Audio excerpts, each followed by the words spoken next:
Hey everybody, welcome to Pop Culture Philosophers. I'm Rockin Robbie Billups, and it's time for the weekly comic book review.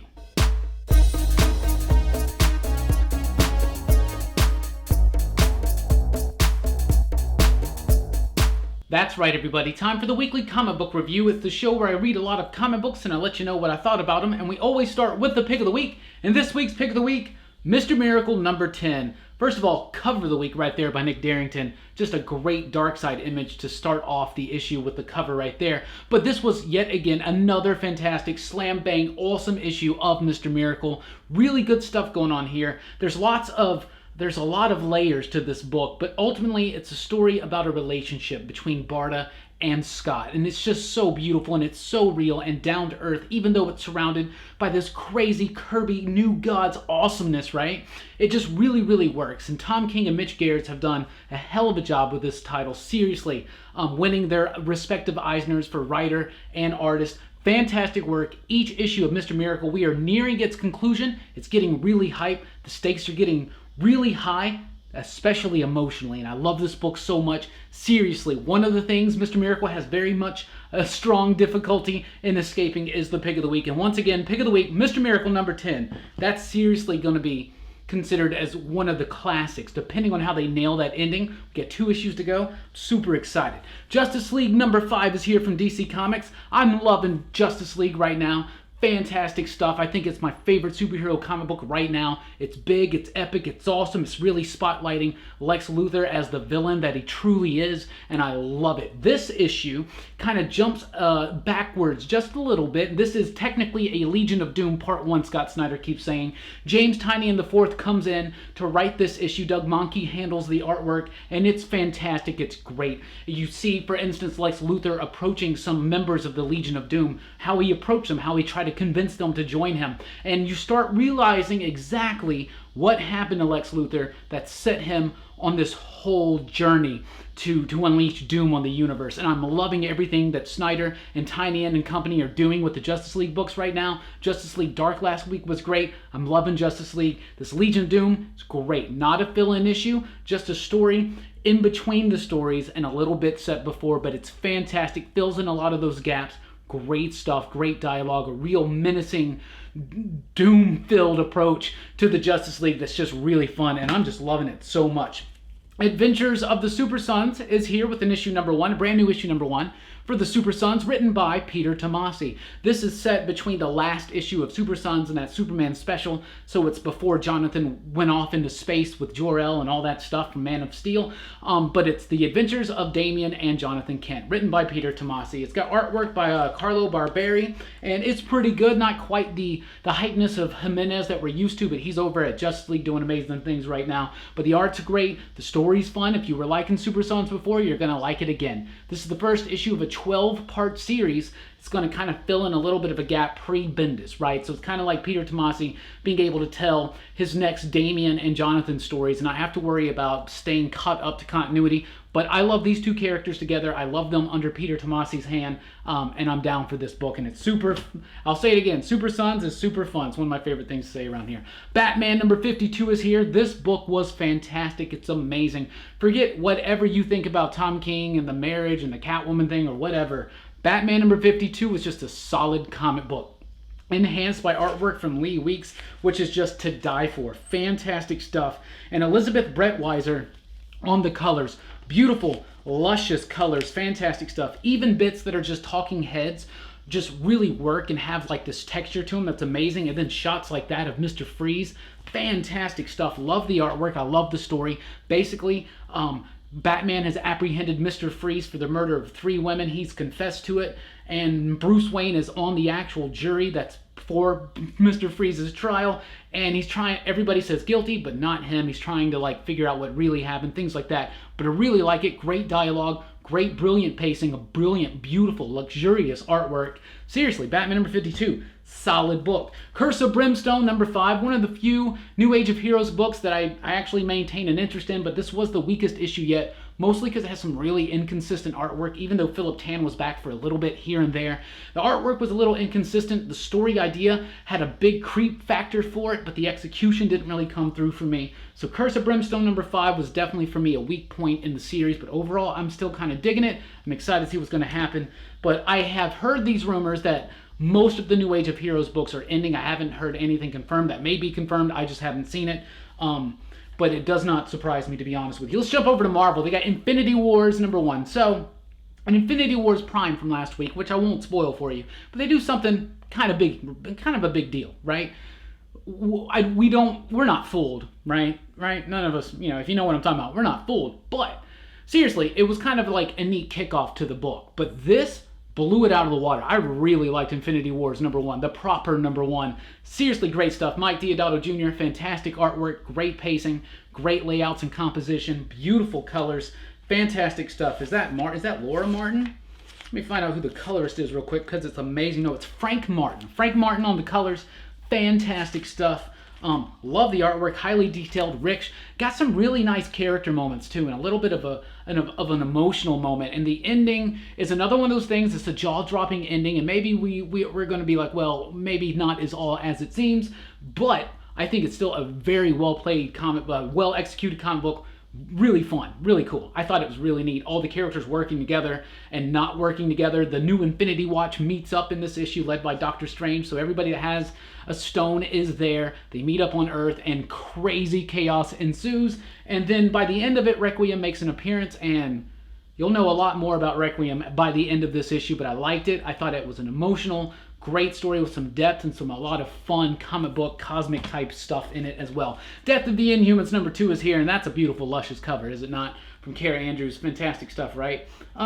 Seriously though, this book is I'm so conflicted about it, because basically the book is what it says it is, the Death of the Inhumans. And after the events of issue number 1, I was kind of hesitant about issue number 2, and oh man, Donny Cates did it again. He wrote a book that I thought was a very fun, entertaining, Donny Cates style type comic book that had things in it that really just are gut-wrenching to me. And that's exactly what he's trying to do with this book. So mission accomplished, sir. Doing a fantastic job. We got Ariel Olivetti doing the artwork with Jordi Belair's colors. That's pretty solid. Not his best artwork. Seems a little stiff and stagnant at times. A little too sparse maybe at times. I don't know. Doesn't have the oomph factor that his artwork typically does. But it's solid. It gets the job done. But the story is just crazy. And another one that's going to you're either going to love it or you're going to hate it or you're going to be very conflicted. Like I am. The ending of this one is pretty crazy. Sometimes you just want to be like, screw you, Donny Cates, but at the same time, like I said, it's a pretty good comic book. Cosmic Ghost Rider number 2, though, was so fun and awesome. This character has just been fun and awesome ever since his introduction in Donny Cates' Thanos book with Jeff Shaw. This is just a fantastic book. Dylan Burnett's artwork with Antonio Fabella's on the coloring. Fantastic stuff, vibrant colors. I love the colors, love the layouts, love the clean lines, but it's still got the right amount of texture and detail to it. Really cool stuff, really crazy ideas, space sharks, like whatever. When you get to the shark scene in this, it was one of my favorite scenes in the moment. Plus, a nice touching conversation between Frank Castle and Galactus. I'm loving this book. It's crazy, so much fun. And if you know what happened by the end of issue number 1, man, this is going to be a really, really exciting book. But Cosmic Ghost Rider is just a crazy, nutso fun comic book, and it succeeds in doing that for a second issue. Captain America number 2. This is Ta-Nehisi Coates' second issue of Captain America, with Lionel Francis Yu on the artwork, and Sonny Joe on the coloring there. I really liked this one a whole lot more than issue 1. I thought issue 1 was all right. I couldn't really pick up too much on what exactly it just didn't really grab me, didn't really engage me that much. And this one, I think it's some of Yu's decent artwork. I'm not the biggest Yu fan. It's a little sparse, a lack of backgrounds, for instance, kind of make the art just feel, there's not a lot of dialogue in this issue, and it's kind of sparse with its wording, so to have the artwork be like that kind of makes the comic book feel like just a half a comic book per page. But the script I really, really like. I like the narrative. I like what's going on with Steve Rogers in his head. I like what Ta-Nehisi Coates is exploring with America in this story, and I thought it was really, really nifty as far as that goes. Pretty solid Yu art, just a lack of backgrounds, but overall I thought this was a vast improvement to issue number 1. Makes me want to go back and reread issue 1 with the knowledge of issue 2 and the theme that's been laid out in this issue in particular. A great, Really touching scene as well between Steve and Sharon here that's just really a highlight of the book. But Captain America number 2, loved it. Immortal Hulk number 4, first of all, that's a great cover. These Fantastic Four variant covers, they start coming out this week, and so far that's the best one. It's New Fantastic Four by Art Adams, as it should be. That was fun, crazy stuff when it happened back in the day in the 90s. We all were just eating that stuff up. But Immortal Hulk number 4, issue 1 was awesome. Issue 2 was crazy awesome. Issue 3 was a little bit of a misstep, I think. And issue 4, not really that good in my opinion at all. I mean, it's all right, but it had issue 1 and 2 really set a very creepy horror comic book type tone, and it kind of abandoned that a little bit in issue 3. But I thought it was just going to be like a one and done in the middle of the story type thing. But this one, it does have the character of Sasquatch in it, and that's kind of cool, and I like the setup for the next issue. But this issue didn't really do it much for me. It didn't really capture that creepy, chilling, horrific feel that the first 2 issues had, and that's what I was really, really responding to. I'm definitely going to keep on this book. I'm not saying I hate it, but right now it's not going in the direction that it initially presented itself in. But maybe we just got to wait out and see what happens for the next couple issues. It's still a good issue with solid artwork, but it's just a little clunky. It betrays the tone that we were promised from issues 1 and 2. That's what I feel about 3. That's kind of how I feel about 4. Deadpool number 3. So, you guys know I don't really like Deadpool. Don't really read a lot of Deadpool comic books. But Scotty Young, Nick Klein. First of all, Nick Klein doing a fantastic job on the artwork. Loved it so much. Love the artwork in this story. Scotty Young's telling a pretty fun story. You know, Deadpool's not overly annoying to me. And it's kind of paced right, and it is kind of humorous to me, and I think it's a neat little story. This is the conclusion of that first little story and the setup for what's going to come. It was a nice little wrap-up, nice little conclusion, but ultimately, by the end of this one, I didn't really feel the need to come back. But I will say that right now, what Young and Klein are doing, really cool stuff, and Nick Klein is a fantastic artist. We all need to keep a lookout for that cat right there. But that being said, maybe I'll pick up number 4 and see what I think, right? Maybe I should give it another chance. Let me know in the comments. Tell me what you think. Astonishing X-Men number 14 is here. This is the second issue from Matthew Rosenberg, introducing a few more members into the team, like Warpath and Dazzler and Colossus. It's still a really fun, this is like a really fun, just misfit version of the X-Men, and I'm really having a lot of fun with this.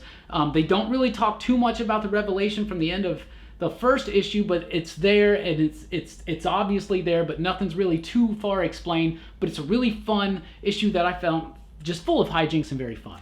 Fun's a big word that I'm going to use tonight because comic books should be fun, right? But Dazzler gets introduced to the team as well, and that's fun. Warpath, that's fun. Colossus, that's fun. Seriously, this is a really fun comic book. Matthew Rosenberg is doing a great job on the dialogue. The character of Havoc may seem a little just too bro-y at times, maybe a little too, wedding crasher character type, whatever, but ultimately I do think it's a really fun comic book, and I really highly enjoy it. But seriously, this book is so much fun, and that's what the X-Men books have been missing.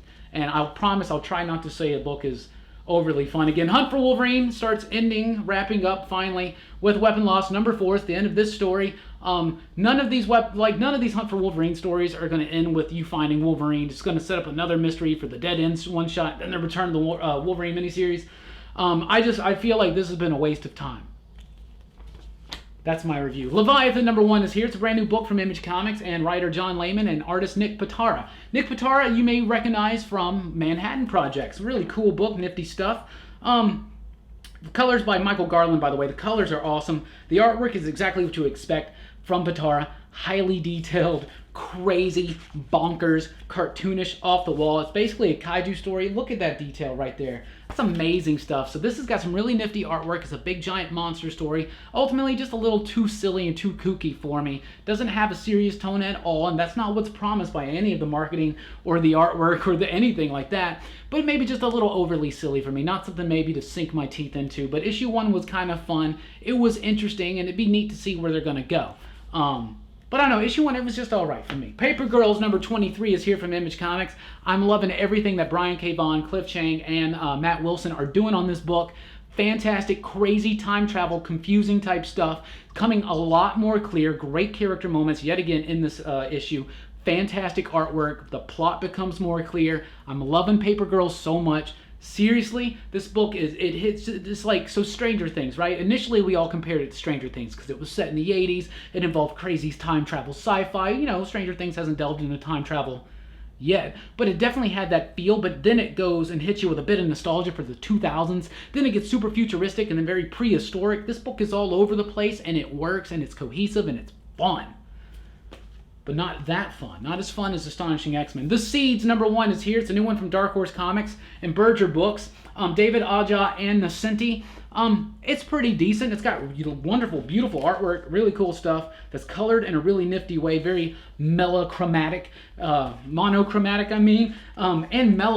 as well. No, it's a really fun book. I like the story's a little confusing, a little hard to pick up on, but there is a mystery that's kind of left there at the end that's dangling that you're like, oh wow. And Aja's artwork is so just so fantastic, so beautiful, so just simple and rich and realistic, and just I love it. I love the shading. I love everything about it. I love the coloring. It's an interesting concept. It's kind of hard to explain, but it's kind of set in the future. There's some interesting ideas thinking into the future what's going to happen. There's this big wall that separates society. On one side of the wall, everybody's still in with technology, and it has advanced. And on the other side of the wall, people go over there and they live without technology. And nobody knows what's going to happen over on the wall, so it kind of involves a journalist and this mysterious figure and this other woman. And it's kind of interesting, a neat little mystery. And by the end of it, I was very intrigued to come back and check out more of the Seeds from Dark Horse Comics, the 4-issue miniseries.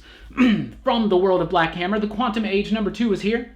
Finally caught up on Black Hammer, loving all the stuff. This book is basically the Legion of Superheroes it's basically the Legion of the Superheroes type story of the Black Hammer world.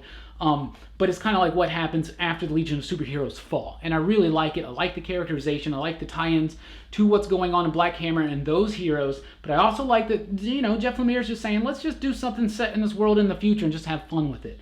I really like the story. It's really cool. Touches on a lot of neat little themes. I like the art. Jeff Lemire, though, writer of the year in my opinion. I've been saying it all week long. Dark Arc #9 is out this week. One of my absolute favorite Cullen Bunn books of all time, with beautiful, vibrant artwork from Wando. I absolutely love the art in this book. I love the story. It's the evil Noah's Ark, basically, so it's Satan's Ark. And now, how does it keep going? The story just really has evolved into something really neat, really cool, very engaging, so much fun. Like I said, I love the artwork, especially the coloring. And with the story that's going on right now, where he's going up against the mother of all monsters, fantastic fun stuff. Go Power Rangers #12 is here. I believe this is one of Dan Mora's final issues, if not the final issue, and the final issue of the Shattered Grid tie-in for Go Power Rangers.